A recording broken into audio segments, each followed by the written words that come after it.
Hey, welcome back. The objective of this lesson is to understand some of the key concepts from the graph theory. Now, what I'm going to cover in this is actually what is referred as a graph.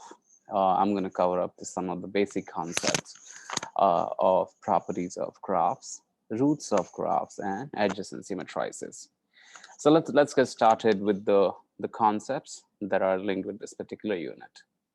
So resuming with the definition here, um, firstly, what is a graph? So when we look at the general structures, like for example, airport or any shops, any hospitals or anything that are something of your interest. So if I join them with possible paths, and if there are feasible paths, like from airport to, let's say, shop A, then shop C, then hospital B, and so on. So joining them with possible graph or possible segments, this is referred as graph. So a network, if you look at the Google map now, on Google map, you'll see that there are different structures are connected by different paths. So if you look at all the entire system that you're studying, it is going to be referred as a graph. Now, some of the key terminologies you got to understand before you do this topic is actually understanding the vertices.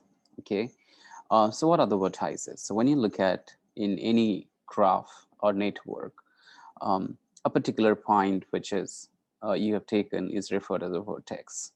Now, for example, if this is a hospital, this is the vertex A, this is vertex B, vertex C. We're going to talk using these key terms in the next parts. Now, we can move along a vertex to the another vertex along a line. So this is, if I want to move from A to B, this is called as an edge. I want to go from B to C, that's an edge. It's D to C, that's an edge, and C to D, and vice versa. So this is referred as an edge. Now, when three vertices are enclosing a particular shape, and this is called as a loop.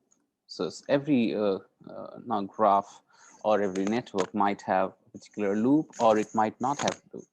So like, let's say here we have got a loop here, and here we got another loop. So this is some basic key terminologies linked with the graph theory. Another key term that is used is something called as undirected graph. Now, what is undirected graph? Now, if you're allowed to move in either direction along the edges of a graph, the graph is called as undirected graph. So if you're freely able to move along A to B or B to A, that's your undirected graph. Now, adjacent vertices are obviously, like, suppose if I take the point A, now has got the adjacent vertices B and F, but D is not the adjacent vertices of A, or you can't say C is the adjacent vertices of A, and vice versa. And now, what are adjacent edges? Now, adjacent edges are the edge connected to a vertex. Now, if this is AB and AF, they're connected through A, these will be referred as adjacent vertices. Now, let's say here what we got is, so what you can see is that AB and AF are the adjacent vertices, but AB and AF is not adjacent vertices to D because it is altogether here.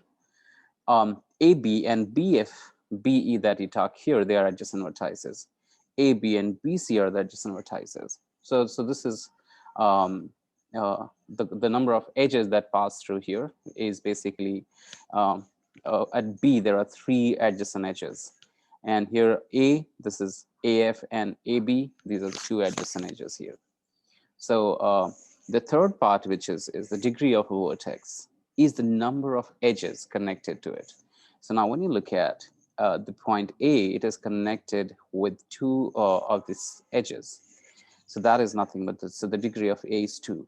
Now when you look at degree of E here, degree of E, it is connected to 3 other edges, which is here, here, and here. So this is referred as the degree 3 vertex. And C is got degree 2 because it is connected to 2 other vertex. So now let's go in deeper part of the graph theory and explore some of the other key terminologies. The other part here that is the directed graph. So if you're allowed to travel only in one direction, that is from either A to B here, or E to A here, E to B. You can't go I mean B to E, but you can't go E to B because that's where the direction matters, and arrows indicate the direction.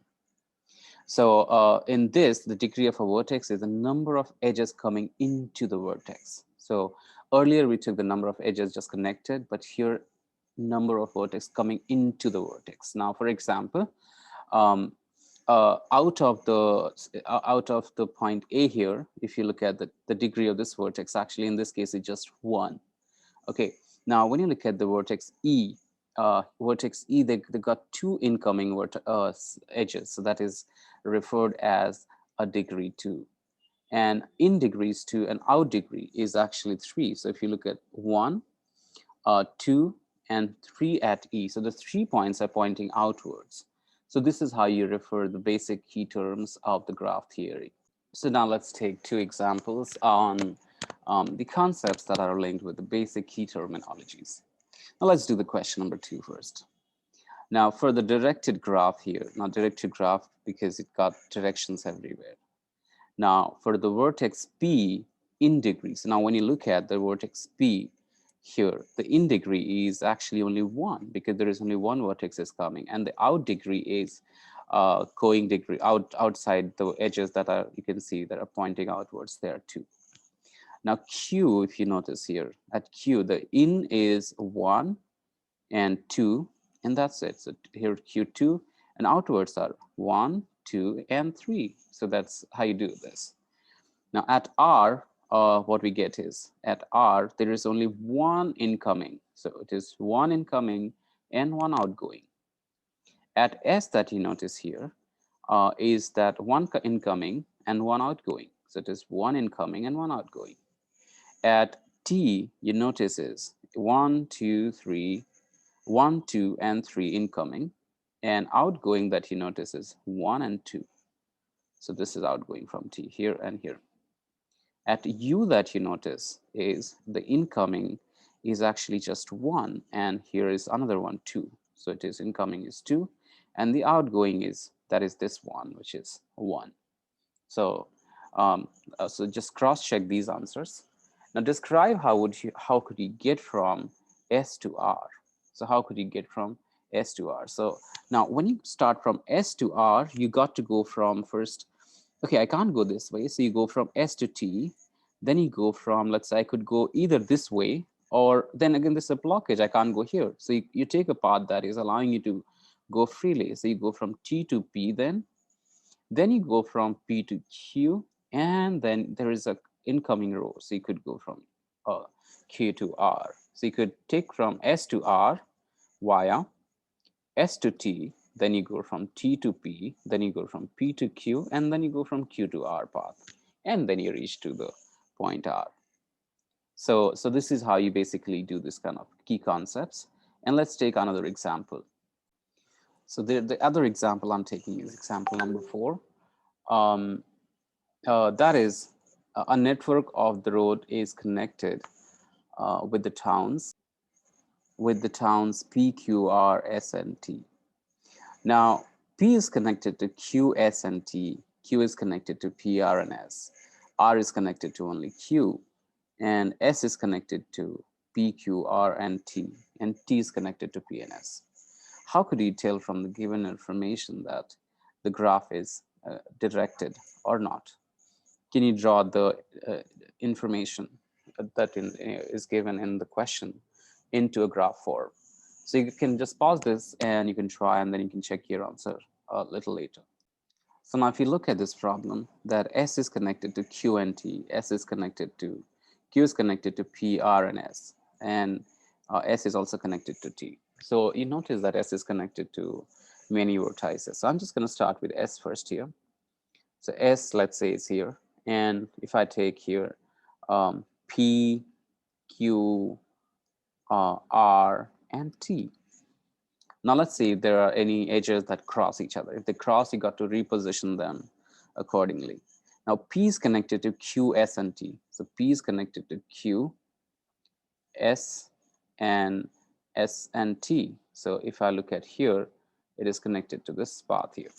Okay, let's just hold on for this. Now R is connected to Q. So R is connected to Q, and then T is connected to P and S. So T is connected to P and S. You can see that is already here. So T is connected to P and S. Then Q is connected to P, R, and S. So Q is connected to P, Q is connected to R, Q is connected to S. Then the last one is S is connected to P, Q, R, and T. So S is connected to P, Q, R, and T. So it is clearly evident. And then T is connected to P and S. So this is one of the possible diagram for this. The last one that you can clearly see here is that S is connected to R. S is connected to R means it is here. Now let's just try to draw a little fair diagram for this. So I'm just gonna put these into a little neater form. So I just kind of reposition them, like, you know, it is just, it's obviously up to you. How do you want to take this? Wherever the points you're taking, just make sure the edges are not crossing each other. Now, first thing here is that P is connected to Q, S, and T. So let's connect. So P is connected to S, P is connected to Q, and P is connected to T. So these are the three connections. You can see the direction as well.